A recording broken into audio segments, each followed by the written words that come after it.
also going to ask all NATO nations to increase defense spending to 5% of GDP, which is what it should have been years ago.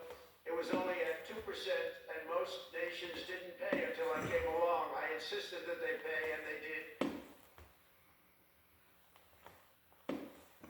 또 유럽연합이 미국에서 무역 흑자를 내면서 미국의 농산물과 자동차는 사가지 않는다고 비판했고, EU가 애플과 구글 등 미국 빅테크를 규제하는 데 대해서도 미국 기업에 그래서는 안 된다며 불만이 매우 크다고 말했습니다. 지금까지 워싱턴에서 전해드렸습니다. 윤석열 대통령의 탄핵 심판 증인으로 김용현 국방부 장관이 출석하면서 사퇴 뒤 처음으로 두 사람이 공개석상에서 대면했습니다. 입을 맞춘 듯 비상경의 정당성을 박수했지만 검찰과 공수처는 각각 내란 승화료와 정상 혐의를 적용해 수사하고 있습니다.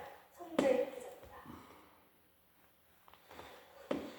이틀 전과 똑같은 옷차림으로 탄핵 심판 4차 변론기일에 출석한 윤석열 대통령. 그 앞으로 감색 정장 차림의 개혁 2인자 김용현 전 국방부 장관이 모습을 드러냅니다.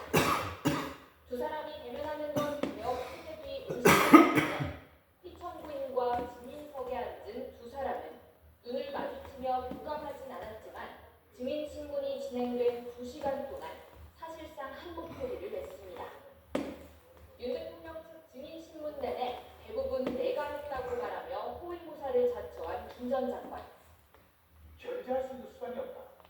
그 방법이 한 가지 있는 것이 바로 비상계엄밖에 없습니다. 그래서 참 피를 토하는 심정으로 대선기도 이어진 국회 측 신문은 돌연 거부하면서 한때 탄핵 심판이 쉬어가는 일까지 벌어졌습니다.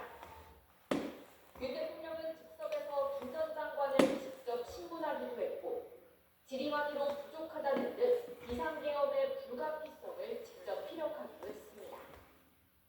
계엄 선포의 이유는 야당에 대한 경고가 아니고요. 주권자인 국민에게 호소해서 엄정한 감시와 비판을 해달라는 것이지. 정영식 재판관이 김 전 장관에게 윤 대통령이 계엄 선포 전 국무회의 심의 당시 정해진 절차를 따랐느냐고 여러 차례 물은 뒤에 윤 대통령이 또 한 번 발언권을 얻어 이번 사태에 대한 정의를 이렇게 내렸습니다. 부당한 일을 지시한다고 할 때 그거를 따르지 않을 것이라는 것은 저희들도 다 알고 있고, 그런 전제 하에서 이런 그 비상계엄 조치를 하고 실패한 계엄이 아니라 예상보다 좀 더 빨리 끝났다. 윤 대통령 탄핵 심판 다음 변론은 설 연휴 뒤 다음 달 4일 진행될 예정입니다. YTN 송재입니다. 윤 대통령의 탄핵 심판에 증인으로 출석한 김용현 전 국방장관은 이른바 계엄 국무회의 당시 계엄에 찬성한 국무위원이 있다고 주장했습니다. 참석자 모두가 계엄 선포에 반대했다던 한덕수 총리와 다른 장관들의 주장과는 정면으로 배치되는 것이라 파장이 예상됩니다. 이정구 기자입니다.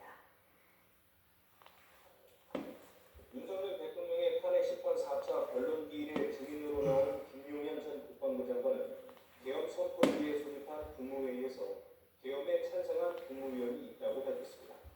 다만 누구인지는 말할 수 없다며 계엄 선포에 동의한 국무위원을 특정하지 않았습니다. 동의한 사람이 있었습니까? 동의한 분도 있었습니다. 누굽니까? 제가 말씀드린 건 그만합니다. 이 같은 주장은 당시 국무회의 참석자 11명이 모두 계엄 선포에 반대했다던 다른 국무위원들의 기존 발언을 정면으로 지적한 내용입니다. 한 사람도 이걸 해야 된다고 찬성하고